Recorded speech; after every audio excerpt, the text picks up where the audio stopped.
मध्य प्रदेश के पंचायत और ग्रामीण विकास मंत्री स्कूल में चल रहे गणेश उत्सव में शामिल हुए, जहां उनके सामने बच्चों द्वारा विभिन्न प्रकार के सांस्कृतिक कार्यक्रमों की प्रस्तुति हुई। उन्होंने मीडिया से बातचीत करते हुए कहा कि इस उम्र में बच्चों को जो भी शिक्षा और संस्कार दिए जाते हैं वो पूरी उम्र उनके साथ रहते हैं। बच्चों को संस्कारी बनाए जाने के लिए यही उम्र है। यहाँ वात्सल्य परिवार द्वारा उन्हें शिक्षा के साथ साथ संस्कार भी दिए जा रहे हैं। उन्होंने कहा कि भारतीय संस्कृति पर्व में भी शीर्ष पर थी, वर्तमान में भी शीर्ष पर है, तो लगातार आगामी समय में भारत की यही संस्कृति और परंपरा पूरी दुनिया को दिशा दिखाने का काम करेगी।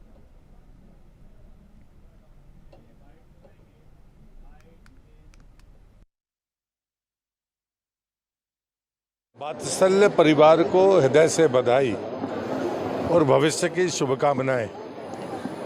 शिक्षा के इन केंद्रों में संस्कारों का स्थान निश्चित रूप से भारतीय शिक्षा नीति और नई शिक्षा नीति का उद्देश्य और संकल्प है। मुझे लगता है कि ये बेहतर तरीके से अगर इस उम्र में हम अपने बच्चों को कला के माध्यम से सांस्कृतिक विरासत सौंपेंगे तो ये भारत के लिए भी महत्वपूर्ण होगा और दुनिया के लिए शांति देने में महत्वपूर्ण भूमिका अदा करेगा। हमारी जीवन शैली श्रेष्ठ थी, श्रेष्ठ है और आने वाले समय में वही दुनिया को दिशा देगी।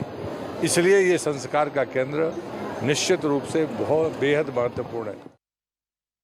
तो पंचायत मंत्री प्रहलाद पटेल स्कूल में चल रहे गणेशोत्सव कार्यक्रम में पहुंचे, जहां पर बच्चों की मनमोहक प्रस्तुतियां हुई जो कि सांस्कृतिक विरासत और धरोहर को संजोकर रखने वाली थी। प्रहलाद पटेल ने कहा कि जिस तरीके से भारत की बात करें, भारत पूर्व में भी संस्कारवान और संस्कृति का प्रचार करने वाला रहा है, वैसे ही वर्तमान और भविष्य में भी भारत उसी तरीके से अपनी सांस्कृतिक विरासत को, धरोहर को संजो कर रखेगा। और इस कार्यक्रम में बच्चों ने बढ़ चढ़कर हिस्सा लिया, जहां पर सांस्कृतिक कार्यक्रमों में गणेश वंदना से लेकर तमाम सांस्कृतिक रंगारंग कार्यक्रम हुए।